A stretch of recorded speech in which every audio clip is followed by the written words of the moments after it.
आप पढ़ाई कर सकते हैं हमारे एप्लीकेशन के माध्यम से बिल्कुल फ्री में। तो आज ही उसे डाउनलोड करें, जिसमें आपको क्लास 6 से 10वीं तक के चैप्टर वाइज वीडियो मिलेंगे तथा साथ ही पीडीएफ नोट्स मिलेंगे। तो आज ही उसे डाउनलोड करें, लिंक दे रखी है उसकी डिस्क्रिप्शन में। देखो, आज की जो ये क्लास है, इस क्लास के अंतर्गत हम पढ़ेंगे जो कक्षा 10 है राजस्थान बोर्ड के, और उसका चैप्टर नंबर 6 है यहाँ पर त्रिकोणमितीय अनुपात। तो इसके अंदर इसकी हम परिचय के बारे में पढ़ेंगे। ठीक है, परिचय के बारे में पढ़ेंगे। तो सबसे पहले यहाँ पे त्रिकोणमिति क्या होता है, त्रिकोणमिति क्या होता है ये हम बताएंगे आपको। त्रिकोणमिति क्या होता है? त्रिकोणमिति गणित की वह शाखा है, गणित की वह शाखा है जिसके अंतर्गत एक त्रिभुज की भुजाओं और कोणों के मध्य के संबंध या संबंधों का अध्ययन किया जाता है। क्या है त्रिकोणमिति? गणित की वह शाखा है जिसके अंतर्गत एक त्रिभुज होता है, उसकी भुजाओं, ठीक है ना, त्रिभुज की भुजाओं और उसके जो कोण होते हैं उसके मध्य जो संबंध है उसका अध्ययन हम त्रिकोणमिति के अंतर्गत करते हैं। ठीक है ना, ये बात आपको क्लियर करनी है कि त्रिकोणमिति में क्या होता है कि त्रिभुज होता है, उसके जो कोण होते हैं, त्रिभुज उसके जो कोण और भुजा होती है उनके बीच संबंध का अध्ययन हम त्रिकोणमिति के अंदर करते हैं। अब आता है त्रिकोणमितीय अनुपात। क्या आता है यहाँ पे आपके? त्रिकोणमितीय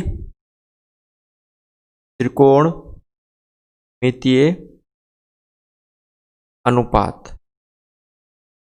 इस वीडियो को आपको पूरा देखना होगा, तभी आपको ये चैप्टर जब हम करवाएंगे इसके क्वेश्चन तो आपको समझ में आ जाए।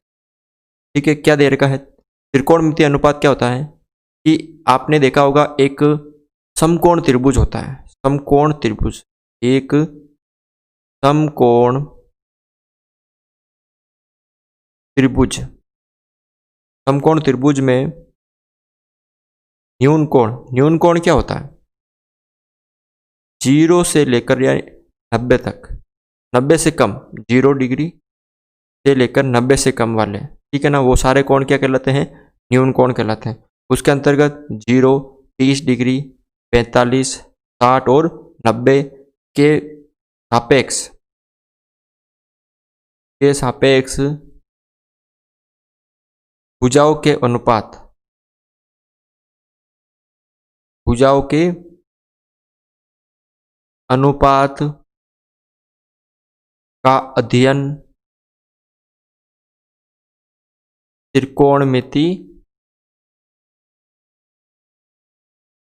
त्रिकोणमितीय अनुपात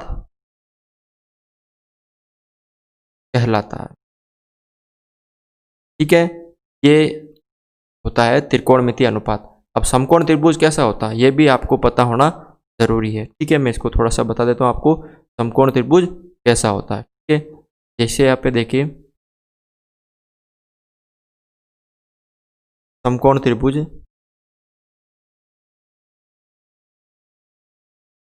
ठीक है, तो यहाँ पे बना के बता देता हूँ मैं आपको। यहाँ पे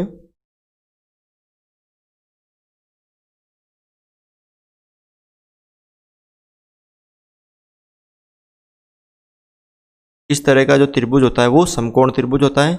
इसके अंदर ये 90 डिग्री का क्या होता है? कोण होता है।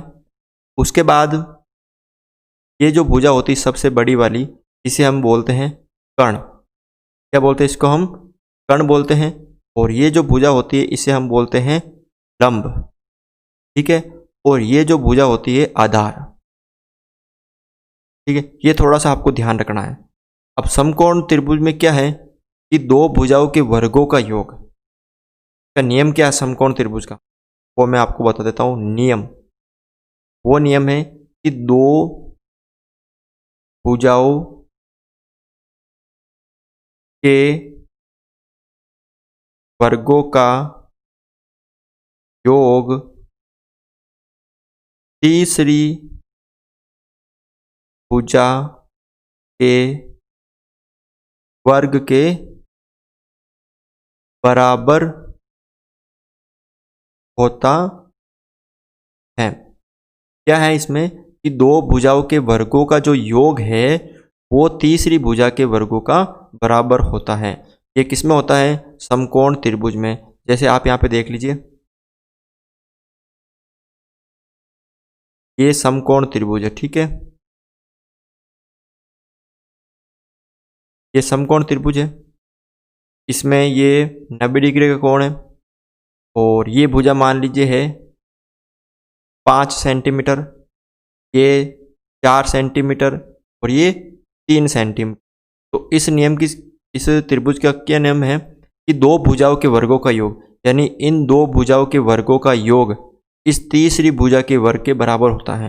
यानी 4 का स्क्वायर प्लस 3 का स्क्वायर, इन दोनों भुजाओं के वर्गों का योग तीसरी भुजा के वर्ग के बराबर होता है। तो 16 प्लस 9 बराबर 25, तो यहाँ पे भी 25 हो गया, 25 बराबर 25। ये इसमें नियम लागू होता है कि समकोण त्रिभुज में दो भुजाओं के वर्गों का जो योग है वो तीसरी भुजा के वर्ग के क्या होता है? बराबर होता है। ये आपको थोड़ा सा इसमें ध्यान रखना है।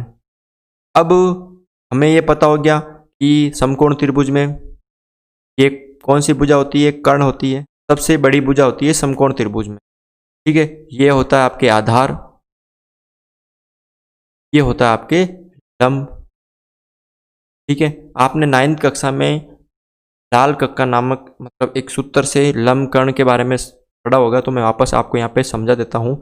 लाल कक्का, LAL कक्का, इसका मतलब क्या है इसको देख लीजिए। L का मतलब होता है लंब, ठीक है।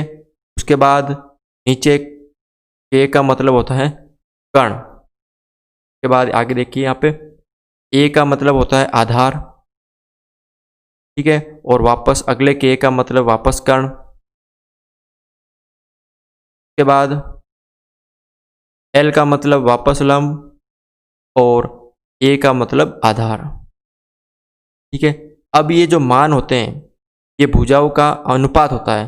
कौन कौन सी त्रिकोणमितीय अनुपात होता है, कौन कौन सी भुजाओं के मध्य अनुपात होता है? तो त्रिकोणमितीय आपको आता है साइन कोस टेन, ठीक है ना। वो आपको पता होना चाहिए कि ये जो पहला मान होता है ये होता है साइन का, इसका होता है साइन थीटा का, यानी लंब बटा कर्ण। अगला जो होता है वो होता है कोस का, कोस थीटा का। और अगला जो होता है वो होता है आपके टेन थीटा का, ठीक है ना। तो साइन थीटा का त्रिकोणमितीय जो अनुपात होता है वो क्या होता है? लंब बटा कर्ण, कोस का आधार बटा कर्ण, ठीक है, टेन का लंब बटा आधार। यहाँ पे देख लीजिए, हम लिख लेते हैं। और अगर नीचे से शुरू करते हैं तो साइन का उल्टा होता है कोसेक, कोसेक। तो कोसेक का मान क्या हो जाएगा? कर्ण बटा लंब, ठीक है। उसके बाद कोस का होता है सेक थीटा, यानी कर्ण बटा आधार। उसके बाद टेन का होता है कोट थीटा, ठीक है ना, आधार बटा लंब, उल्टा। ऊपर से साइन कोस टेन और नीचे से कोसेक सेक और टेन। तो इनको हम अलग अलग लिख लेते हैं। यहाँ पे देख लीजिए, सबसे पहले sine theta, sine theta, sine theta का क्या होगा? दो भुजाओं का अनुपात लंब बटा कर्ण, ये अनुपात होगा। उसके बाद यहाँ पे कोस का अनुपात क्या होगा? कोस थीटा का आधार। से आप जरूर नोट करें ताकि आप इसको याद कर सके, ये आपको जरूर याद होना आवश्यक है, ठीक है ना। और उसके बाद टेन थीटा, उसका क्या होता है यहाँ पे? लंब बटा आधार, ठीक है, ये हो गया। इसके बाद अब इनका उल्टा होता है, उल्टा मतलब साइन का जो उल्टा होता है विपरीत होता है कोसेक थीटा। तो ये उल्टा है तो इसका उल्टा भी होगा ना, कर्ण बटा, ये अगर आपको 3 याद है और ये याद है कि इनके विपरीत क्या होते हैं तो उनका आप उल्टा कर सकते हो। तो इसका विपरीत हो गया, लंब बटा कर्ण था तो कर्ण बटा लंब हो गया। कोस का होता है सेक थीटा, तो कर्ण बट आधार बटा कर्ण था तो इसका हो जाएगा कर्ण बटा आधार। ठीक है, अगला क्या है लास्ट, कोट थीटा। ये 6 आपको याद होने जरूरी है। तो इसका हो जाएगा आधार बटा लंब। ठीक है, ये तो आपको याद होना जरूरी है। अब अभी मैंने आपको बताया विपरीत होता है, विपरीत का मतलब ये इंपॉर्टेंट है आपके लिए। ठीक है ना, तो आप क्या करना, ये यहाँ से नोट जरूर कर लेना, ये इंपॉर्टेंट है, ये आपके ये बहुत ही ज़रूरी है, ये लाल कक्का से लेकर ये वाला। ठीक है, अब जो भी मैं करवा रहा हूँ वो आपको इस चैप्टर से इम्पोर्टेंट है, आपको याद करना ही ज़रूरी है, नहीं तो आप इसके बिना ये चैप्टर सरल नहीं कर सकते। ठीक है ना, अब यहाँ पे देखो आप, अगला जो है वो होता है कि विपरीत। विपरीत विपरीत में आप याद रखने ला कि विपरीत में क्या याद रखना आपको, कि जो साइन होता है, साइन थीटा अगर दे रखा है उसको हम ये भी लिख सकते हैं, क्या लिख सकते हैं, कोसेक थीटा। ये आपको जी हाँ याद होना जरूरी है। अगर आपको साइन दे रखा है उसको हम 1 बटा कोसेक थीटा भी लिख सकते हैं, अगर ज़रूरत हो तो उसे हम 1 बटा कोसेक थीटा भी लिख सकते हैं। अगर आपको कोसेक थीटा दे रखा हो, कोसेक थीटा दे रखा हो तो उसको आप 1 बटा साइन थीटा भी लिख सकते हो। ठीक है ना, अगर आपको क्या दे रखा है, कोसेक थीटा दे रखा है तो उसको आप क्या लिख सकते हो, 1 बटा साइन थीटा लिख सकते हो।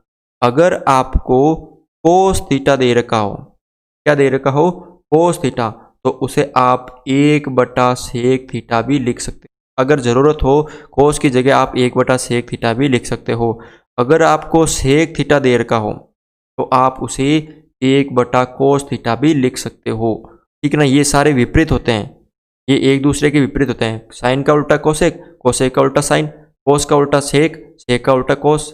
अब अगला जो है आपके यहाँ पर टेन थीटा।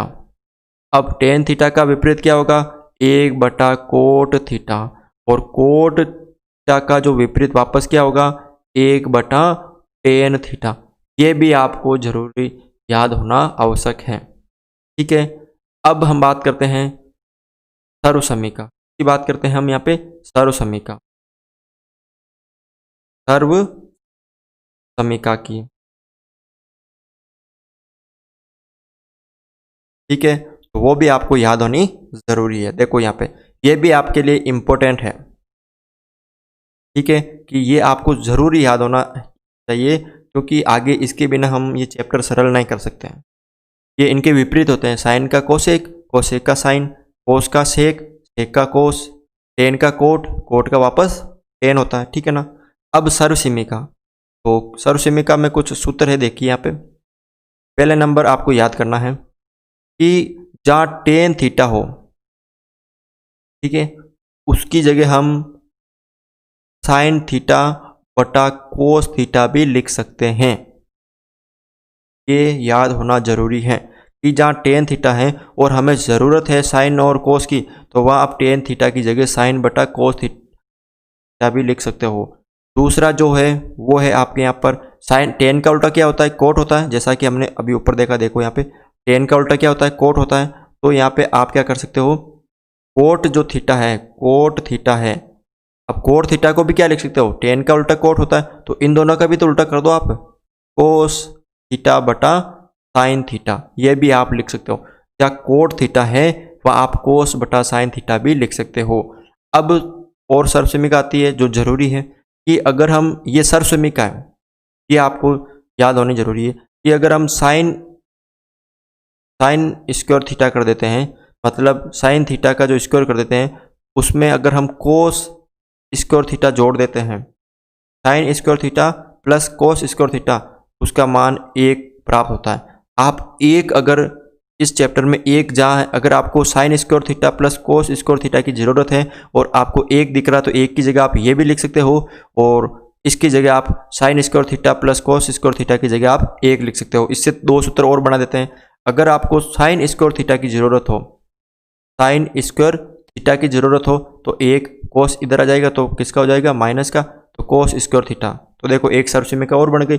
अगर आप साइन स्क्वायर थीटा का सूत्र बनाना चाहते हो तो 1 माइनस कोस स्क्वायर थीटा। अगर आप 1 माइनस कोस स्क्वायर थीटा है तो इसको इसे ऐसे भी लिख सकते हो ना। ये देखो सूत्र बराबर है, इसकी जगह आप ये भी लिख सकते हो या 1 माइनस कोस स्क्वायर थीटा की जगह आप साइन स्क्वायर थीटा भी लिख सकते हो, ठीक है ना। एक और बन रहा है यहाँ पे कोस स्क्वायर थीटा का, तो कोस स्क्वायर थीटा का क्या हो जाएगा, 1 माइनस साइन स्क्वायर थीटा, और 1 माइनस साइन स्क्वायर थीटा का वापस क्या हो जाएगा, कोस स्क्वायर थीटा। ये देखो इसका विपरीत, ठीक है ना। ये आपको याद रखनी है सर्वसमीका। उसके बाद अगली आती है तीसरी जो सर्वसमीका वो होती है कि sec square theta minus tan square theta, इन दोनों का मान भी 1 होता है। अगर माइनस कर दूँ सेक स्क्वायर थीटा में से टेन स्क्वायर थीटा, ये सर्वसमीका याद रखना कि सेक स्क्वायर में टेन माइनस करने पर 1 प्राप्त होता है। अब हमें सेक का पता करना है कि सेक का क्या होगा, तो सेक स्क्वायर थीटा बराबर 1 प्लस टेन स्क्वायर थीटा। आप सेक स्क्वायर थीटा की जगह ये भी लिख सकते हो या 1 प्लस टेन स्क्वायर थीटा की जगह आप सेक स्क्वायर थीटा भी लिख सकते हो। अगला, अगर सेक स्क्वायर आ गया, अगर मुझे टेन स्क्वायर थीटा चाहिए, टेन स्क्वायर थीटा चाहिए, तो टेन स्क्वायर थीटा चाहिए तो टेन को अगर इधर भेज देता हूँ, 1 को इधर आ जाएगा तो sec square theta plus 1 minus 1 क्या आ जाएगा यहाँ पे, माइनस 1।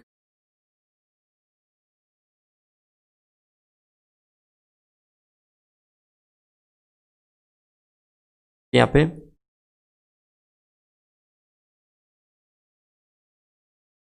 सेक स्क्वायर थीटा और टेन इधर आ जाएगा, 1 इधर आ जाएगा तो माइनस का और 1, तो टेन स्क्वायर थीटा की जगह क्या लिख सकते हैं हम, सेक स्क्वायर थीटा माइनस 1, और सेक स्क्वायर थीटा माइनस 1 की जगह वापस क्या लिख सकते हैं हम, ten square theta.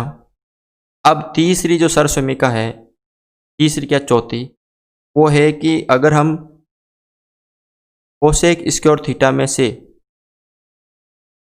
Coat square theta minus करते हैं तो भी 1 आता है, ठीक है।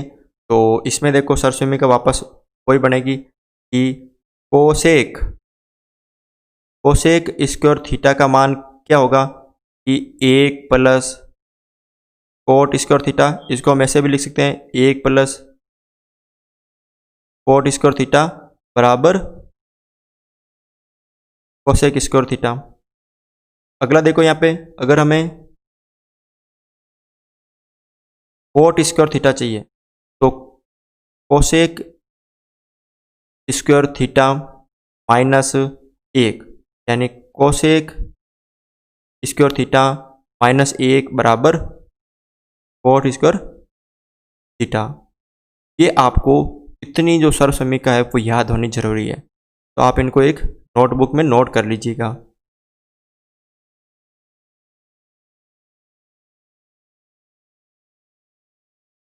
अब हम बात करेंगे, लास्ट है आपके यहाँ पर, ठीक है ना। ये सर्वसमीका आपको याद करनी है, जो भी मैं आपको करवा रहा हूँ यहाँ पे, जैसे कहाँ से, यहाँ से सबसे ऊपर लाल कक्का से, ये आपको याद होना जरूरी है। इसे आप नोटबुक में लिख कर इसे रोजाना इसको याद करें ताकि आपको याद हो जाए और ये चैप्टर आप आसानी से कर सके, आपको ये चैप्टर बिल्कुल सरल लगे। अगर आपको ये याद नहीं होगी तो आपको ये चैप्टर समझ में नहीं आएगा, पहले मैं आपको बता देता हूँ, ठीक है।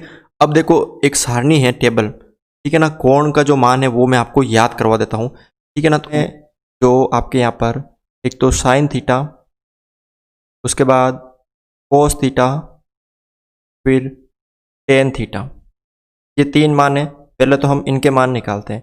कौन कौन से कोण, सबसे पहले 0 डिग्री, उसके बाद 30 डिग्री, 45 डिग्री, 60 डिग्री और 90 डिग्री।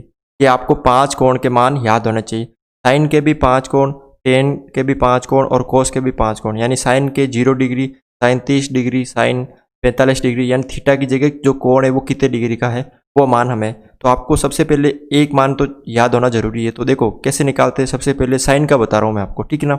एक याद हो गया तो आप आसानी से इसको कर सकते हो। तो गिनती लिखनी है आपको 0 से लेकर 1 तक। अब 0 से 1 तक क्या गिनती होती है, तो 0 और 1 के मध्य क्या होता है, 1/2 होता है, ठीक है। 0 और 1 के मध्य 1/2 होता है। 0 और 1/2 के मध्य क्या होता है, 1/4 होता है। और 1/2 और 1 के मध्य 3/4 होता है। ये पाव, ये 3 पाव, ये आधा, और ये 0 और ये 1। अब आपको क्या करना है, साइन थीटा का मैं मान आपको निकालना बता रहा हूँ। साइन के लिए आपको क्या करना पड़ेगा, ये जो दे रखे आपको गिनती, ठीक है ना, 0, 1/4, 1/2, 3/4 और 1, इनका क्या करना पड़ेगा आपको, रूट करना पड़ेगा, ठीक है ना। तो इन सब का आप ऐसे रूट कर दो, तो वो किसका मान आ जाएगा आपके यहाँ पे, साइन का मान आ जाएगा। 0 का होता है 0, उसके बाद 1 का, अगर 1 का स्क्वायर करेंगे तो भी 1 आएगा, तो 1 का 1 होता है ऊपर तो, और 4 किसका होता है, 2 का। और उसके बाद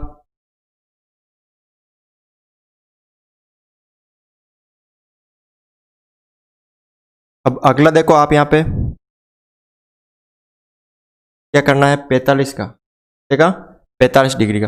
तो 1/2 का वर्ग करना है, तो 1 का तो 1 और 2 का होता नहीं है, ठीक है ना, तो √2। फिर 3 का ऊपर नहीं होता है, इसमें देखो 3/4 में, और 4 का होता है 2। फिर 90, 1 का 1, ठीक है ना, ये कर दिया आप। उसके बाद कोस, कोस का क्या करना है, आपको उल्टा कर देना है इसको। उल्टा क्या मतलब, अब यहाँ से इसको लिख देना जैसे 1, उसके बाद √3/2, ठीक है। उसके बाद 1 बटा वापस √2, और इधर ये 1/2, और इधर ये 0। जैसे ये 0 था, इसको पीछे लिखना, और 1 इधर लिखना है, मतलब 1 से शुरू करना है पीछे से। साइन का जो भी मान है उसके पीछे से शुरू करना है, कोस का मान, ठीक है ना। अब आपको याद करना कि साइन 0 डिग्री का मान क्या होता है, तो 0 होता है। साइन 45 डिग्री का क्या होता है, तो 1/√2 होता है। ये आपके इस चैप्टर में काम आएंगे, तो वेरी वेरी इंपॉर्टेंट है ये, ठीक है ना, जो ये सारणी है। अब उसके बाद कोस का भी आप निकालोगे इस तरह, ठीक है ना। अब यहाँ पे टेन का कैसे निकालना है, कि साइन में कोस का भाग देना है। हमने एक सूत्र आपको बताया था टेन का, टेन थीटा को हम क्या लिख सकते हैं, साइन थीटा बटा कोस थीटा। तो आपको क्या करना है, इस साइन है उसमें कोस का भाग देना है। तो 0 में 1 का भाग देते तो क्या आता है, वापस 0 आता है। उसके बाद देखो नीचे से नीचे कट गई है, 2 से 2 कट गया, तो ऊपर का 1 बचा और नीचे का √3 बचा। ये ध्यान से देखो, एक ऊपर का बचा, √3 नीचे का बचा, और दोनों का हर बराबर है तो कट गया। उसके बाद दोनों का जो हर √2 एक कट गया, ऊपर भी 1 नीचे भी 1, तो 1 बचा। इन दोनों में √2 कट गया, दोनों में हर है, तो ऊपर क्या बचा, 3/1 या √3।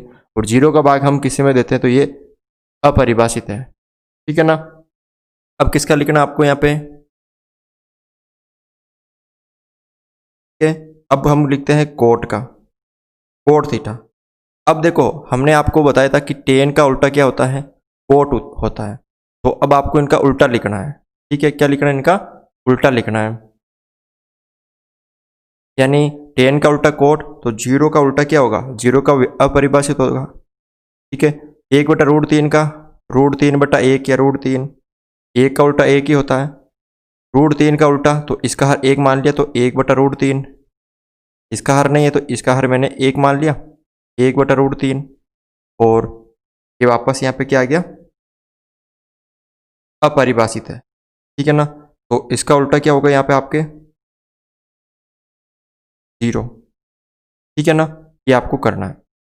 अब किसका मान आएगा, साइन का आ गया, कोस का आ गया, टेन का आ गया, कोट का आ गया। अब हम करते हैं एक का, और उसके बाद कोसेक, ठीक है ना। अब यहाँ पे देखो सेक किसका उल्टा होता है, सेक उल्टा होता है कोस का। तो 1 का उल्टा 1, ठीक है। 2 बटा मतलब √3/2 का उल्टा 2/√3, 1/√2 का √2/1 या √2, 1/2 का 2 और 0 का उल्टा अपरिभाषित। ठीक है, उसके बाद देखो आप क्या करना है आपको कि जो कोसेक है वो किसका उल्टा होता है? कोसेक साइन का होता है ना, ठीक है ना।